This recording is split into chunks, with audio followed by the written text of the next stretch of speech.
Hello everyone. आज हम हमारे क्लास में थर्मल स्ट्रेस एंड स्ट्रेन के बारे में हम जानकारी लेंगे।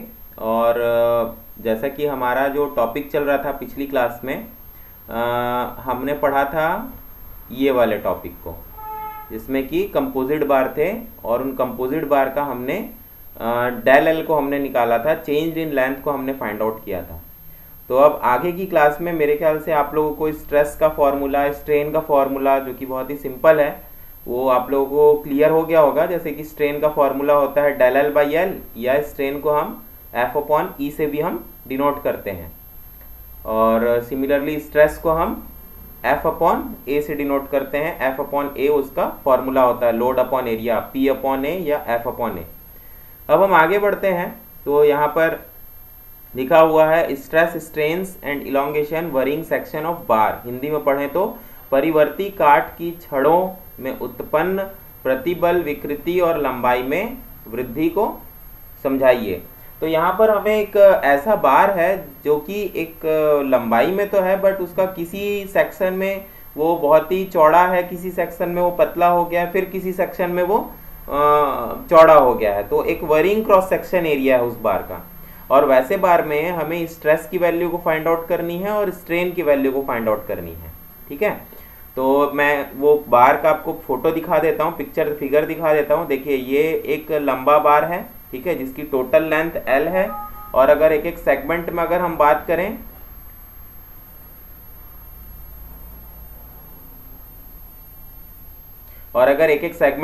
बात करें, तो ये जो है A1 जो है इसका लेंथ है L1, A2 जो है इसका लेंथ L2 है, और A3 जो है इसका लेंथ L3। अगर हम इसको अगर फिगर में देखना चाहें तो ये है रहा इसका फिगर। जैसे कि ये देखिए, force acting on the cross section of 3 portion, it is obvious that to maintain equilibrium the load acting on each portion is P only. तो देखिए, P एक इस तरफ से लग रहा है और एक इस तरफ से लग रहा है। इस फिगर को बहुत ही केयरफुली आप लोग समझने का कोशिश करेंगे। एक इस तरफ लग रहा है, एक इस तरफ लग रहा है, ठीक है। और यहाँ पर 3 मेंबर हैं, पहला मेंबर, दूसरा मेंबर और तीसरा मेंबर।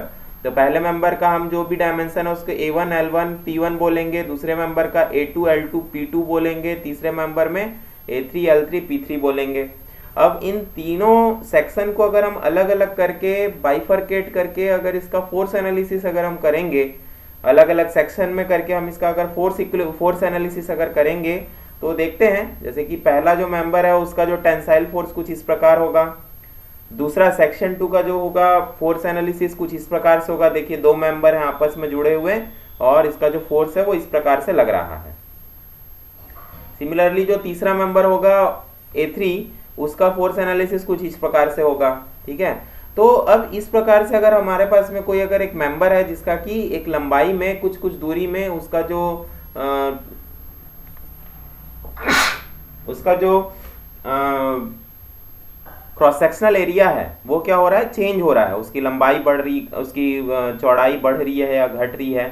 तो ऐसा भी मान सकते हैं कि ये जो A1 A2 A3 जो ये 3 मेंबर यहाँ पर बताए गए हैं, तो ये तीनों मेंबर अलग अलग मटेरियल्स के भी बन सकते हैं। तो उस कंडीशन में इस पूरे मटेरियल का इसका स्ट्रेस की वैल्यू क्या होगी और इसके स्ट्रेन की क्या वो वैल्यू होगी, उसे हमें यहाँ पर फाइंड आउट करना बहुत ही इजी है, बहुत ही सिंपल है। इसको हम लोग फाइंड आउट करने का मेथड हम लोग देखते हैं कैसे हम लोग फाइंड आउट कर सकते हैं। तो आइए यहाँ से शुरू करते हैं हम लोग। Sometimes a bar made up of different length having different cross sectional area, मतलब कि डिफरेंट बार का डिफरेंट क्रॉस सेक्शनल एरिया हो सकता है। In such case, the stress strain and hence change in length for each section is worked out separately as usual।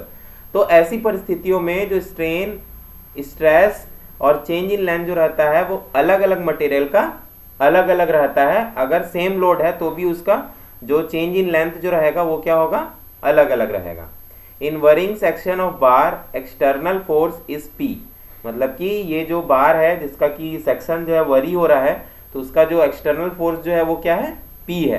Then length and area of different parts of bar usually has L1 L2 and L3 and A1 A2 and A3। तो मतलब कि ये 3 part में बांट दिया गया है हमारे एक बार को, जिसका कि पहले वाले मेंबर का एरिया जो है A1 है, लेंथ L1 है, दूसरे मेंबर का एरिया A2 है और लेंथ L2 है, तीसरे मेंबर का एरिया A3 है, लेंथ L3 है।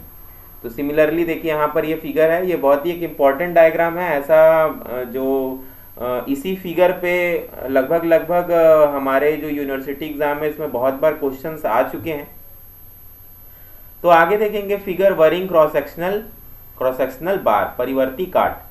तो ऐसे बार के लिए हमें स्ट्रेस और स्ट्रेन की वैल्यू को अगर फाइंड आउट करने की बात कही जाए तो हम कैसे फाइंड आउट करेंगे वो देखते हैं। देखिए इसका एक्सिस यहाँ पर बना हुआ है डैश लाइन से, ठीक है, डैश लाइन से इसका एक्सिस बना हुआ है। A1 A2 A3 यहाँ पर एरिया लिखा हुआ है, L1 L2 L3 यहाँ पर लेंथ लिखा हुआ है। तो due to axial force stress produce respectively they are, यहाँ पर एक्सियल फोर्स के कारण ये जो एक्सिस जो बना है ना, देखिए एक्सियल फोर्स यहाँ पर लग रहा है, PP लग रहा है दोनों तरफ में, आप लोग PP यहाँ पर लिख लीजिएगा। तो एक्सियल फोर्स जो है मतलब टेंसाइल डायरेक्शन में लग रहा है इसका फोर्स जो है, मतलब अपोजिट एक्सिस के अपोजिट डायरेक्शन में यहाँ पर लग रहा है फोर्स इसका। तो ऐसे स्थिति में इसका स्ट्रेस की वैल्यू क्या होगी उस चीज को हम लोग यहाँ पर देखते हैं। तो force equals to P upon A, आप सभी लोगों को पता है stress equals to load upon area होता है। तो लोड को कहीं पर P से डिनोट किया जाता है, कहीं पर F से डिनोट किया जाता है, ठीक है, कहीं पर तो यहाँ पर जो स्ट्रेस को यहाँ पर F से डिनोट कर रहे हैं। तो stress equals to P upon A, और यहाँ पर देखेंगे पहले मेंबर के लिए P अपॉन ए जो है ये PA हो गया, AE हो गया, ठीक है। दूसरे मेंबर के लिए P2 अपॉन A2, P जो हो गया ये, और तीसरे A2 ये हो गया, P3 बाई A3 तीसरे मेंबर के लिए P3 बाई A3 हो गया। तो सिमिलरली स्ट्रेन की जो वैल्यू है, देखिए स्ट्रेन की वैल्यू सीधा यहाँ पर क्या लिख दिया है, E equals to F upon E, सीधा ये लिख दिया गया। अब F अपॉन E कैसे होगा इस चीज को भी हम लोग देख लेते हैं। देखिए F अपॉन E, ये देखिए, तो पहला हम देखते हैं पहला हम लोग देखते हैं फोर स्ट्रेस इक्वल्स टू क्या है, P अपॉन ए है, स्ट्रेन इक्वल्स टू क्या है, डेल एल बाई एल है। तो ऐसे अगर आप देखेंगे, और स्ट्रेन इक्वल्स टू, फिर ये तो पहला फॉर्मूला हो गया स्ट्रेन का डेल एल बाई एल, और ये दूसरा फॉर्मूला हो गया F अपॉन ई, ठीक है। तो इसके माध्यम से अगर क्रॉस मल्टीप्लीकेशन अगर हम करें इक्वेशन नंबर 2 और 3 में, तो हमारा नया फॉर्मूला क्या बन करके मिलेगा हमको, del L equals to F upon E into L, ठीक है, जो कि हमारा ये फॉर्मूला था, ये F अपॉन ई। देखिए यहाँ पर लिखा हुआ है, ये गिवन फॉर्मूला है हमको, ये E equals to F upon E, ठीक है। तो अगर इसको क्रॉस मल्टीप्लाई करेंगे तो देखिए del L equals to E into L हो जाएगा, ये L जो है ये E के तरफ शिफ्ट हो जाएगा, और E into L equals to del L हो जाएगा, ठीक है, और E del L equals to E into L हो जाएगा। तो E into L equals to क्या हो जाएगा, F अपॉन ई हो जाएगा। तो आगे अब हम लोग फिर से इसमें क्या कर सकते हैं, क्रॉस मल्टीप्लाई कर सकते हैं, ठीक है। तो ऐसे ही करके क्या होता जाता है, चेंज होता चला जाता है हमारा जो फॉर्मूला है, ठीक है। तो देखिए यहाँ पर लिखा हुआ है del L equals to E L लिखा हुआ है, ठीक है। तो del L equals to F upon E into L भी यहाँ पर हम लोग कर सकते हैं, मतलब कि ये F अपॉन ई क्या हो गया, E का वैल्यू हो गया, और इसको मल्टीप्लाई कर दिया हम लोगों ने L से कर दिया। तो यहाँ पर E के जगह में आपने क्या लिख दिया, ये देखो इक्वेशन नंबर 3 को आपने सब्स्टिट्यूट कर दिया है इस इक्वेशन में, ठीक है। F अपॉन ई को आप यहाँ पर लिख दिए हैं del L equals to F upon E into L, यहाँ पर आपने लिख दिया है, ठीक है। अब हम लोग आगे बढ़ते हैं। तो यहाँ पर जैसा कि देखिए आप लोगों को ये समझ में आ गया होगा कि स्ट्रेस का इक्वेशन क्लियर है, स्ट्रेन का equation E equals to F upon E, ये भी क्लियर हो गया होगा। अलग अलग मेंबर के लिए स्ट्रेन की जो वैल्यू है वो भी क्या हो गई, अलग अलग हो गई। अब आगे बढ़ते हैं, टोटल इलॉन्गेशन इन लेंथ, ठीक है। तो टोटल इलॉन्गेशन को हम लोग डेल एल से हम डिनोट करते हैं। तो यहाँ पर ध्यान दीजिएगा कि यहाँ पर 3 मेंबर हैं, पहला, दूसरा और तीसरा। तो तीनों मेंबर का जो डेल एल का जो वैल्यू रहेगा वो इस प्रकार से रहेगा, डेल एल 1, डेल एल 2 और डेल एल 3। ये तीनों को जब हम सम अप करेंगे तो आएगा हमारा वैल्यू डेल एल, ठीक है। तो यहाँ पर देखिए डेल एल को हम लोग कुछ इस प्रकार से भी लिख सकते हैं, पी एल अपॉन ए ई, हम लोग ऐसा भी लिख सकते हैं। तो ये कैसा आ रहा है फॉर्मूला, देखिए ये देखिए डेल एल को जब हम लोग, ये देखिए यहाँ पर, यहाँ तक कि हम लोगों ने समझ लिया था F upon E into L, ये समझ लिया था। तो F को जब हम लोग F जो है वो स्ट्रेस है, तो स्ट्रेस की वैल्यू को जब हम लोग अगर ओपन कर दें, स्ट्रेस का फॉर्मूला क्या है, P अपॉन ए, तो यहाँ पर अगर हम लोग P into L divided by A into E भी लिख सकते हैं, मतलब इस जो इक्वेशन है, इक्वेशन नंबर 4 बोल सकते हैं हम लोग, यहाँ तक के 3 आया है, ये इक्वेशन नंबर 4 हो गया। तो इक्वेशन में अगर डेल एल इक्वल्स टू जो स्ट्रेस है, इसको अगर हम लोग स्ट्रेस का ओरिजिनल फॉर्मूले को यहाँ पर अगर इम्प्लीमेंट कर दें, वैल्यू को पुट कर दें, तो क्या हो जाएगा, P upon A divided by E into L हो जाएगा। तो अगर इसको सरल तरीके से लिखें तो देखिए स्ट्रेस का फॉर्मूला हो गया P अपॉन ए और ये L अपॉन ई हो गया। ठीक है, तो यहाँ पर ये हम लोग लिख दिए, सिंपल है ये, बस एक क्रॉस मल्टीप्लिकेशन है और कुछ नहीं है इसके अलावा। तो यहाँ पर देखते हैं, तो डेल एल का जो वैल्यू है देखिए यहाँ पर हाँ PL1 बाई A1 E है, plus PL2 by A2 E है, plus PL3 by A3 E है। तो ध्यान दीजिएगा यहाँ पर E में 1 2 3 हमने नहीं लिखा है, क्योंकि ये जो वरिंग क्रॉस सेक्शनल एरिया का जो हमारा बार है, ये क्या है, एक ही मटेरियल से बना हुआ है। ये या तो mild steel, copper, aluminium, brass, steel, iron, किसी से भी बना है, बट ये जो तीनों मेंबर है इसका जो मटेरियल है वो सेम है। तो इसलिए यहाँ पर Young's modulus of elasticity E की वैल्यू को हमने क्या रखा है, कांस्टेंट रखा है यहाँ पर। ठीक है, तो यहाँ पर चेंज इन लेंथ मतलब कि यहाँ पर देखिए हम लोग निकाल क्या रहे हैं कि यहाँ पर P लोड यहाँ पर लग रहा है, टेंसाइल लोड। तो इस P amount of particularly P amount of load के लिए ये कितना इलोंगेट होगा, इसकी टोटल इलोंगेशन लेंथ क्या होगी, उसे ही हम लोग यहाँ पर निकालने का प्रयास कर रहे हैं। टोटल इलोंगेशन लेंथ को हम लोग निकालने का प्रयास कर रहे हैं। तो यहाँ पर देख लिए, यहाँ पर PL1 बाई A1E, इसी प्रकार से PL2 A2E plus PL3 by A3E, इस प्रकार से आ गया है। तो अगेन हम लोग P बाई ए को फिर से हम लोग शॉर्ट फॉर्म में F लिखेंगे, F का मतलब स्ट्रेस। तो F के फॉर्म में अगर लिखेंगे तो F1 L1 by E, F2 L2 by E, F3 L3 by E हो गया। इसको जब हम लोग ऐड करेंगे तो हम लोग बहुत सी चीज़ों को हम लोग यहाँ पर कांस्टेंट भी ले सकते हैं। ठीक है, जैसे कि ये देखिए डेल एल का वैल्यू यहाँ पर हमारे पास में आ गया, या तो हम लोग PL1 A1E, इस प्रकार से हम लोग ये पूरे इक्वेशन को हम लोग लिख करके डेल एल की वैल्यू को फाइंड आउट कर सकते हैं। यानी तो फिर अगर हमें स्ट्रेस की वैल्यू अगर पता है तो P बाई ए लिख करके हम लोग इक्वेशन को और कॉम्प्लिकेट नहीं बनाना है, हम लोग सिंपल क्या करेंगे, F1 L1 by E, F2 L2 by E, F3 L3 by E लिख करके हम लोग इक्वेशन को सॉल्व करेंगे बहुत ही सिंपल तरीके से। तो ये हमारा बहुत ही सिंपल तरीका रहेगा इक्वेशन को सॉल्व करने के लिए। तो यहाँ पर देखिए नीचे में ये जो नोट्स है, इसको जैसा आप लोग कॉपी में लिखते चले जाएंगे, तो इसको लिखेंगे तो क्रॉस मल्टीप्लाई करते हुए लिखेंगे, जैसा कि यहाँ पर मैंने लिखा है। तो this both equation obtained from with the help of below 3 equations. तो ये देखिए 3 इक्वेशन के कॉम्बिनेशन से ही ये ऊपर के इक्वेशन नंबर 1 और 2 मिले हैं, यहाँ पर ये चीज़ बताया जा रहा है। ठीक है, तो ये तीनों इक्वेशन को समझने के लिए आप लोग को सिंपल क्रॉस मल्टीप्लिकेशन करना पड़ेगा और कुछ नहीं है। तो यहाँ पर आपको डेल एल की वैल्यू आसानी से आपको मिल जाएगी, प्राप्त हो जाएगी, आसानी से आपको फाइंड आउट कर सकते हैं आप डेल एल की वैल्यू को। डेल एल मतलब टोटल इलोंगेशन लेंथ। पर ध्यान रखिएगा कि अगर ये मान लीजिए कि ये cross sectional varying cross sectional bar जो है, ये अगर एक अगर कॉपर का है, दूसरा आयरन का है और तीसरा अगर ब्रास का है, मान लीजिए कि तीनों मटेरियल अलग अलग है, तो बाकी सारी चीज़ें तो सेम रहेंगी, बट ई का जो वैल्यू है वो अलग अलग हो जाएगा, क्योंकि हर मेटल का जो इलास्टिसिटी का जो वैल्यू होता है वो क्या होता है, अलग अलग होता है। तो ऐसे कंडीशन में जो यहाँ पर ई जो कॉमन यहाँ पर हमको देखने को मिल रहा है, तो E1, E2 और E3 के माध्यम से हम यहाँ पर डिनोट करेंगे तीनों को हम। ठीक है, तो यहाँ पर ध्यान दीजिए कि अगर ऐसा 3 मेंबर है तो ही हम लोग इसका समाधान कर सकते हैं, इस प्रॉब्लम को सॉल्व कर सकते हैं, ऐसा नहीं है। अगर यहाँ पर 2 मेंबर है तो भी हम सॉल्व कर लेंगे, 3 4 5 6 अगर ऐसा अलग अलग टाइप के अगर मेंबर्स एक दूसरे से कनेक्टेड है तो उसका भी हम लोग टोटल इलोंगेशन लेंथ या चेंज इन लेंथ हम लोग यहाँ पर फाइंड आउट कर सकते हैं। तो देखिए ये एक पहला हो गया, इस फिगर को तो हमने समझ लिया है ए और बी को। फिर यहाँ पर ये देखिए एक दूसरा फिगर हो गया है। देखिए इस प्रकार से भी अगर क्वेश्चन अगर आते हैं एग्जाम में तो आप समझ सकते हैं। देखिए ये एक रिजिडली सपोर्ट है एक बार और उसमें टेंशन लग रहा है इस प्रकार से। देखिए नीचे नीचे देखिए टेंशन लग रहा है 100 किलो न्यूटन का, और एक छोटा मेंबर है 50 mm जिसका की लंबाई है, उसमें 50 किलो न्यूटन का फोर्स लग रहा है इस प्रकार से। तो ऐसे मेंबर का भी आप लोग फोर्स को रिजॉल्व कर सकते हैं। ऐसे मेंबर्स के भी हम फोर्स के रिजोल्यूशन को हम लोग आगे के क्लास में पढ़ेंगे। ये थर्मल स्ट्रेस है, इसको हम लोग देखेंगे अभी। तो आइए आगे बढ़ते हैं। ये कंप्लीट हो गया।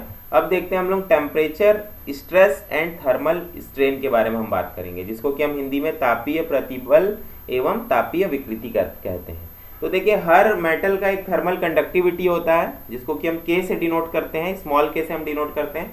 तो जिस मेटल का जितना ज़्यादा, मेरी बात को बहुत केयरफुली आप लोग समझेंगे, जिस मेटल का जितना ज़्यादा थर्मल कंडक्टिविटी होता है उस मेटल का उतना ज़्यादा थर्मल स्ट्रेस या थर्मल स्ट्रेन की वैल्यू होती है। अगर हम इसे इजी भाषा में अगर हम कहें, इजी लैंग्वेज में अगर समझने का प्रयास करें, तो जिस मेटल का जितना ज़्यादा थर्मल कंडक्टिविटी की वैल्यू होती है वो उतना ज़्यादा इलोंगेट होता है जब वो किसी भी टेम्परेचर के कांटेक्ट में आता है। तो ठीक है, मतलब टेम्परेचर के कांटेक्ट में आते ही वो अपना रिएक्शन ज़्यादा दिखाएगा अगर उसकी थर्मल कंडक्टिविटी ज़्यादा है तो। जैसे फॉर एग्जांपल गोल्ड की थर्मल कंडक्टिविटी बहुत ज़्यादा है, गोल्ड के बाद सिल्वर है, सिल्वर के बाद कॉपर है, कॉपर के बाद एल्युमिनियम है। और अगर चारों को अगर हम लोग सेम टेम्परेचर में अगर रखें, सेम लेंथ का, अगर मान लीजिए 1-1 मीटर का हमने बार ले लिया है, पहला जो बार है वो गोल्ड का है, दूसरा बार जो है वो कॉपर का है, तीसरा बार जो है वो दूसरा बार जो है वो सिल्वर का है, तीसरा कॉपर का है और चौथा एल्युमिनियम का है। तो ये चारों बार को अगर हम 1 मीटर का ले लेते हैं और इन चारों बार में अगर सेम कंडीशन अगर हम 100 डिग्री सेल्सियस का टेम्परेचर देंगे तो हमें क्या देखने को मिलेगा कि इनका जो इलोंगेशन इन लेंथ जो हो रहा है, वो अलग अलग है। तो हमें क्या देखने को मिलेगा, जैसे कि हम पहले से ही जानते हैं कि गोल्ड का थर्मल कंडक्टिविटी ज़्यादा होता है, तो गोल्ड का जो टोटल इलोंगेशन लेंथ अगर हम मेजरमेंट करके देखें तो क्या निकलेगा कि गोल्ड का जो टोटल इलोंगेशन इन लेंथ है वो थोड़ा ज़्यादा है। कॉपर का गोल्ड से कम होगा, सिल्वर का गोल्ड से कम होगा, फिर कॉपर का सिल्वर से थोड़ा कम होगा और एल्युमिनियम का सबसे कम होगा और कॉपर से भी कम होगा। ठीक है, तो ये थर्मल कंडक्टिविटी पर डिपेंड करता है। थर्मल कंडक्टिविटी, तो यहाँ पर हम पढ़ना शुरू करते हैं। When the temperature of a material is changed it's dimension changes, मतलब कि जैसे ही किसी मटेरियल का हम टेम्परेचर अगर चेंज करेंगे तो उसके सापेक्ष में, उसके रिस्पेक्ट में उसका डायमेंशन भी क्या होगा, चेंज होगा। ठीक है, if this change in dimension is prevented then a stress is set up in the material which is a temperature stress. ठीक है, तो अगर उसके शेप या उसके साइज को अगर हम फ्रीली अगर हम बड़ा होने नहीं देंगे, अगर हम उसमें क्या करेंगे, रोक लगाएंगे, अगर हम उसमें बाधा लगाएंगे तो क्या होगा, उसमें स्ट्रेस जनरेट होगा। देखिए मैं ये फिगर के माध्यम से आपको समझाता हूँ।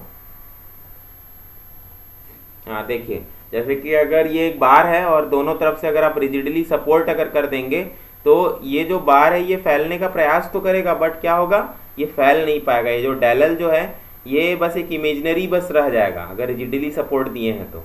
ठीक है, तो ये जो फैल नहीं पा रहा है तो इसके कारण से इसमें अपोजिट क्या होगा, थ्रस्ट लगेगा और इस थ्रस्ट के कारण से, अपोजिट थ्रस्ट के कारण से क्या होगा कि ये थर्मल स्ट्रेस को एक्सपीरियंस करेगा, थर्मल स्ट्रेस या थर्मल स्ट्रेन को एक्सपीरियंस करेगा।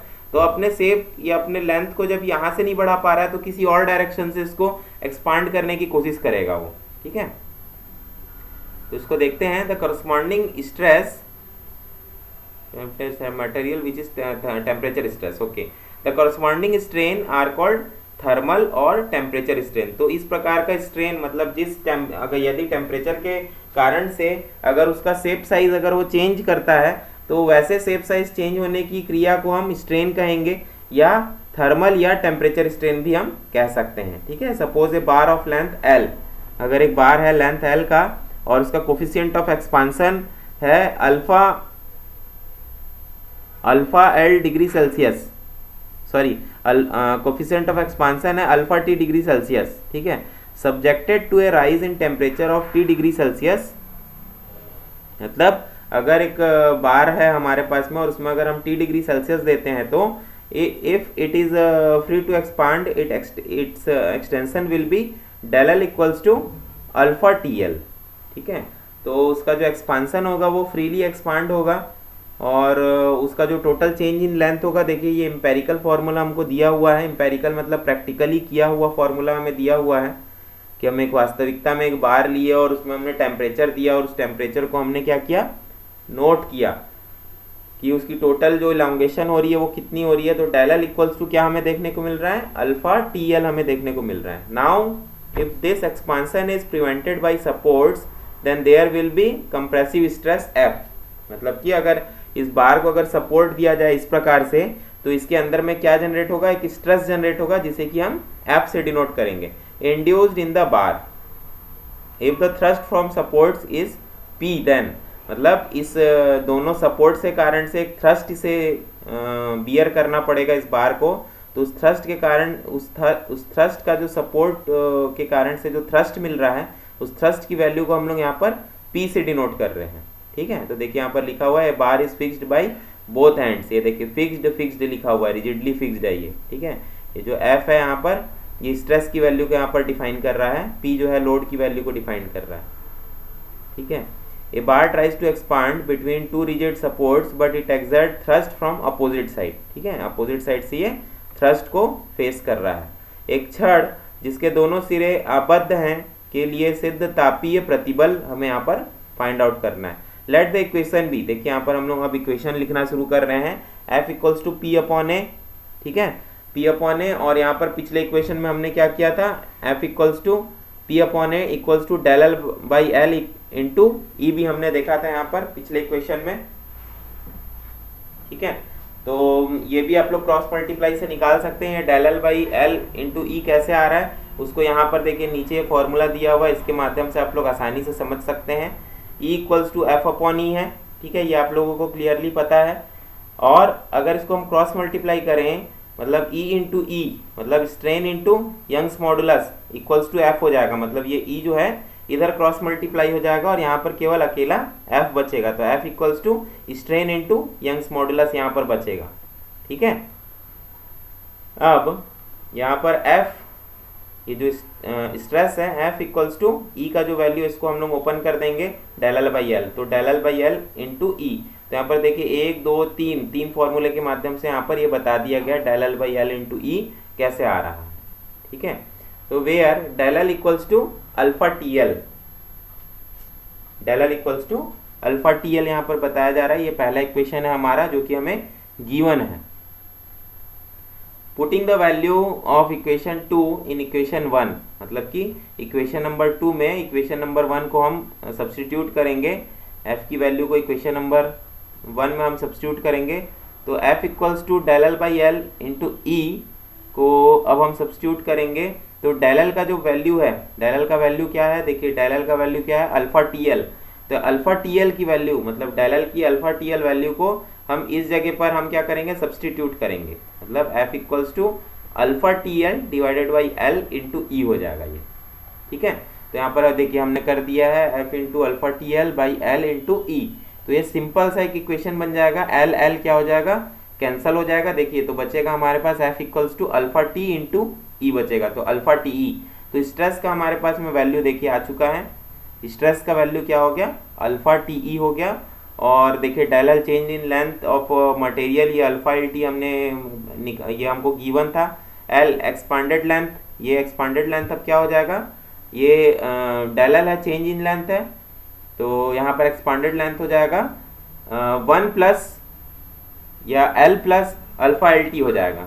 ठीक है, तो यहाँ पर उसी को हमने इस तरीके से ओरिजिनल लेंथ जो रहेगा वो L into 1 plus alpha T हो जाएगा। अगर हम इस एल को अगर हम मल्टीप्लाई कर देंगे तो हो जाएगा L plus alpha L T हो जाएगा।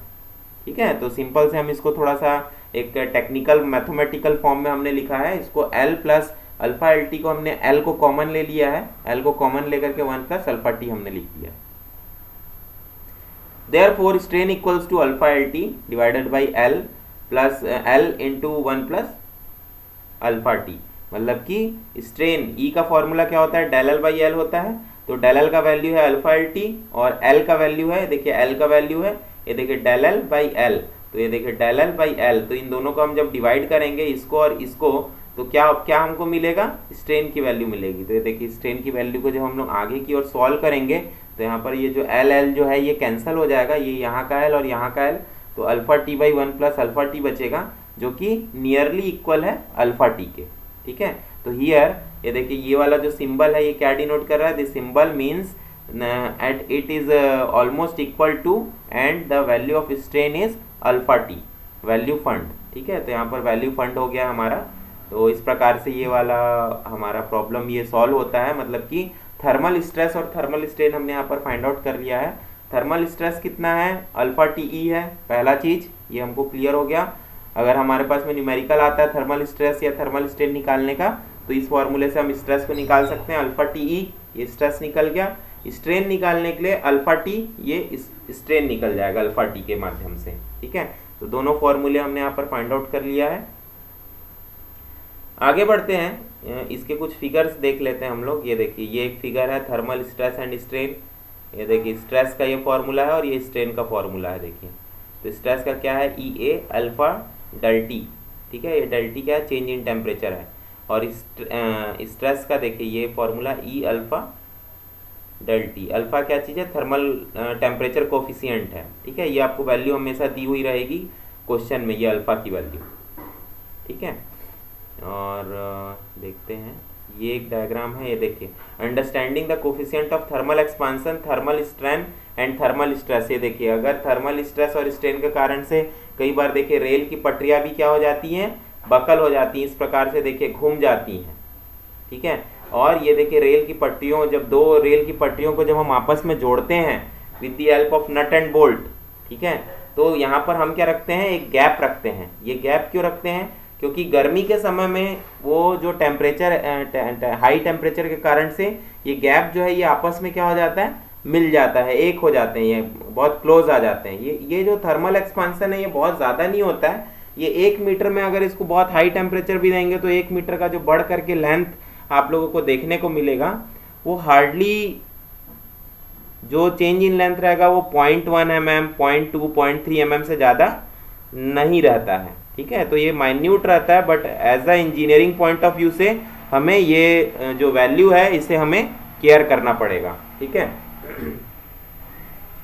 तो understanding the coefficient of thermal expansion, thermal strain and thermal stress. तो यहाँ पर देख लिए हमने कि ये रेल की पटरियाँ जो हैं, ये रेल की पटरियाँ आपस में मिल जाती हैं गर्मी के समय में, और ठंड के समय में जो ये जो मेटल्स रहते हैं ये आपस में क्या होते हैं, श्रिंक होते हैं। श्रिंक का मतलब सिकुड़ते हैं ये आपस में। ठीक है, तो ये सिकुड़ते हैं आपस में, तो उसे हम क्या कहते हैं, श्रिंक कहते हैं। तो ये ठंड के समय में ड्यूरिंग विंटर डेज ये क्या होते हैं, ये श्रिंक हो जाते हैं। तो इसलिए हम लोग यहाँ पर गैप रखते हैं। ठीक है, तो अगला डायग्राम देखते हैं।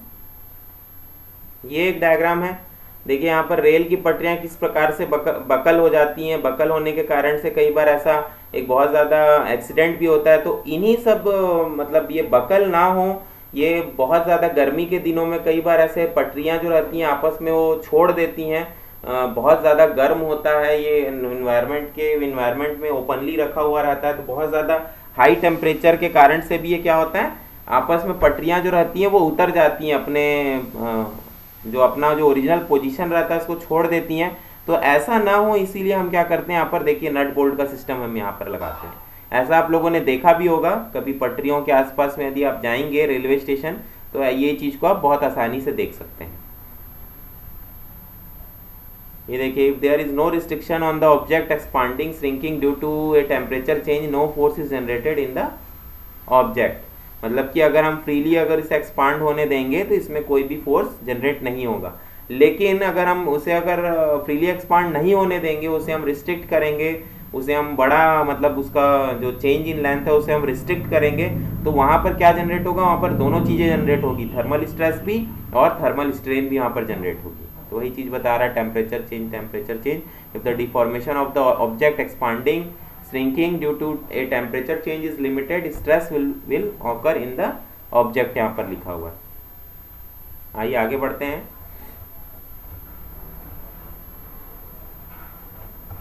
इसको भी हम एक देख लेते हैं। तो यहाँ पर देखेंगे the effect of change of temperature in composite bar and temperature stress and strains of composite section. मतलब कि यहाँ पर हमने क्या किया है कि एक ही जगह पर एक ही स्थिति में हमने यहाँ पर दो अलग अलग मटेरियल के हमने बार को यहाँ पर चॉइस किया। जैसे कि मान लीजिए पहला एक बार हो गया कॉपर का, दूसरा एक बार हो गया स्टील का, इस प्रकार से। तो यहाँ पर हम पढ़ते हैं, if two bars of different material rigidly connected together at end subjected to temperature changes, मतलब कि दो बार को हमने लिया है, लंबे बार को, और उस लंबे बार का जो सिरा है वो एक सिरे को हमने रिजिडली फिक्स कर दिया है, दोनों को एक साथ। Stresses are induced in the bar because of difference in coefficient in linear expansion, और उन दोनों बार को हम क्या कर रहे हैं, एक ही सेम टेम्परेचर दे रहे हैं, और सेम टेम्परेचर देने के बाद में हम ये ऑब्जर्व कर रहे हैं, ये मॉनिटर कर रहे हैं कि वो जो दोनों बार है, पहला स्टील का और दूसरा कॉपर का, तो ये दोनों बार में क्या उसके क्रॉस सेक्शनल एरिया में क्या चेंजेस हमें देखने को मिल रहा है। तो एएस जो है, एएस और एसी जो है, ये दो क्रॉस सेक्शनल एरिया है। एएस जो है ये स्टील का क्रॉस सेक्शनल एरिया है, एसी जो है ये कॉपर का क्रॉस सेक्शनल एरिया है। Coefficient of expansion alpha S and alpha C, ये अल्फा एस स्टील का कोफिशिएंट ऑफ एक्सपांसन है, अल्फा सी कॉपर का कोफिशिएंट ऑफ एक्सपांसन है। And Young's modulus of elasticity ES and EC, again ES steel के लिए है और EC जो है कॉपर के लिए respectively. Let L be the length of bar, let the bar be subjected to temperature rise of T degree Celsius, मतलब कि दोनों का जो लेंथ है वो सेम है, ठीक है, इनिशियली, और दोनों को हमने same temperature T degree Celsius दिया है। If steel rod free to expand it will expand by L alpha S T, ये हमने पढ़ चुका है पिछले इक्वेशन में, ठीक है। And if copper bar free to expand it will expand by L alpha C T, ठीक है। those the expansion of copper bar could be more than that of steel bar as alpha c, मतलब कि copper का जो thermal conductivity आप सभी लोगों को पता है, कॉपर की थर्मल कंडक्टिविटी क्या होती है, ज़्यादा होती है स्टील से, तो अल्फा सी जो होगा वो ज़्यादा एक्सपांड होगा, ये हम पहले से ऐसा अनुमान लगा रहे हैं, is more than alpha S, but as the bar are connected together where final expansion will be same, मतलब कि हमने यहाँ पर क्या कर दिया है कि एक रिजिडली हमने दोनों बार को आपस में क्या कर दिया है, जोड़ दिया है, with the help of welding या विद द हेल्प ऑफ किसी भी माध्यम से हमने क्या कर दिया, उन दोनों को ज्वाइन कर दिया है। तो उस ज्वाइन के कारण से क्या होगा कि दोनों का जो एक्सपांसन है वो भी हमें देखने को मिलेगा कि ये कैसा हो रहा है। तो यहाँ पर स्टील और कॉपर के बार को एक साथ जोड़ दिया गया है, तो जिसके कारण से जो उसका एक्सपांसन है वो भी हमें सेम देखने को मिल रहा है, यहाँ पर ये बताया गया है। So that to bring in equilibrium position force PS, force मतलब load of steel, force in steel rod will be equal to force PC load at C in copper rod as there are no external forces। तो यहाँ पर देखिए बताया गया है कि steel का बार है और एक कॉपर का बार है, ये दोनों को आपस में क्या कर दिया गया है, पहला तो रिजिडली फिक्स कर दिया गया है, एक यहाँ पर से हीट दिया जा रहा है जिसको कि हम लम्प्ड पैरामीटर भी बोल सकते हैं, मतलब कि एक किनारे से इसे हीट दिया जा रहा है, एक डायरेक्शन से इसको वन डायमेंशनल इसको हीट दिया जा रहा है, एक तरफ से इसे हीट दिया जा रहा है, और इस हीट के कारण से ये जो स्टील और कॉपर के जो बार हैं ये आपस में क्या है, जुड़े हुए हैं। तो इसका जो जुड़ने के कारण से जो इसका टोटल इलोंगेशन इन लेंथ जो है वो भी सेम हमें देखने को मिलेगा, ये यहाँ पर बताया जा रहा है। एक संयुक्त काट वाली छड़ में तापीय परिवर्तन के प्रभाव को स्पष्टता से समझाइए।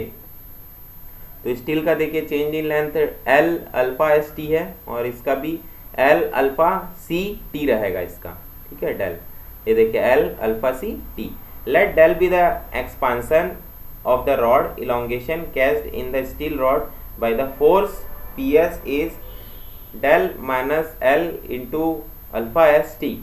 तो यहाँ पर देखिए इसका जो एक्सपांसन है वो इलोंगेशन बताया जा रहा है कि जो चेंज इन लेंथ है वो इन दोनों में क्या अंतर आ रहा है वही चीज बताया जा रहा है। तो देखिए स्ट्रेन का जो फॉर्मूला हो रहा है वो क्या बन रहा है, del minus L alpha S T by L। तो ये हो गया किसके लिए, स्टील के लिए स्ट्रेन हो गया। और स्ट्रेस का फॉर्मूला देखिए यहाँ पर है del minus L alpha S T by L into E S into A S. इसको हम लोग सिंप्लीफाई फॉर्म में भी करेंगे, जब हम लोग फॉर्मूला जब हम लोग न्यूमेरिकल बनाने का प्रयास करेंगे तो ये जो फॉर्मूला है ये सिंपल होकर के बहुत छोटा भी हो जाता है, जैसे एल एल यहाँ पर कैंसिल हो जाएगा तो L minus alpha S T हो जाएगा, यहाँ पर भी एल एल कैंसिल हो जाएगा। तो इस प्रकार से ये फॉर्मूला जो होगा ये बहुत सिंपल हो जाएगा। तो यहाँ पर अगेन देखिए यही फॉर्मूला अगर हम ये स्टील के लिए हमने लिखा है, देखिए एस एस यहाँ पर लिखा है, सेम अगर कॉपर के लिए लिखेंगे तो ये अल्फा सी हो जाएगा। Similarly shortening of copper bar caused by force will be P alpha C T minus del. तो अगेन यहाँ पर देखिए पीसी जो है यहाँ पर ये वैल्यू बता रहा है, मतलब कॉपर के लिए स्ट्रेस और स्ट्रेन की वैल्यू यहाँ पर बताई जा रही है। In equilibrium position PS equals to PC, यहाँ पर ये बताया जा रहा है कि अगर दोनों बार अगर आपस में ज्वाइंट है, रिजिडली ज्वाइंट है, तो उन दोनों का जो इलोंगेशन होगा वो भी क्या होगा, एक बराबर होगा। इसलिए यहाँ पर P S equals to P C यहाँ पर बताया जा रहा है। तो यहाँ पर P S equals to P C जब हम करेंगे तो देखिए ये स्ट्रेस की वैल्यू जो है ये देखिए ये है, और यहाँ पर स्ट्रेस ऑफ स्टील ये है, और स्ट्रेस ऑफ कॉपर ये है ना। तो इन दोनों को जब हम इक्वल करके हम सिंप्लीफाई करेंगे तो यहाँ पर ये वैल्यू आ जाएगा, देखिए है ना। ये डेल की वैल्यू को हमने यहाँ पर लिख लिया है, और डेल को हम यहाँ पर L T, del equals to L T into ये वाला एक फॉर्मूला आ गया। तो यहाँ पर कुछ चीज़ें यहाँ पर कैंसिल भी हो रही हैं, जैसे ए एस कैंसिल हो रहा है, ई एस कैंसिल हो रहा है, ए सी कैंसिल हो रहा है। तो यहाँ पर कुल मिला करके del equals to L T into alpha C plus alpha S आएगा यहाँ पर, ठीक है। तो ये फॉर्मूला देख करके डरना घबराना नहीं है, सर बहुत बड़ा फॉर्मूला हो रहा है ये, ऐसी कोई बात नहीं है। जब हम लोग न्यूमेरिकल बनाने जाएंगे तो बहुत सिंपल तरीके से इस फॉर्मूले को हम लोग वहाँ पर प्रेजेंट करेंगे।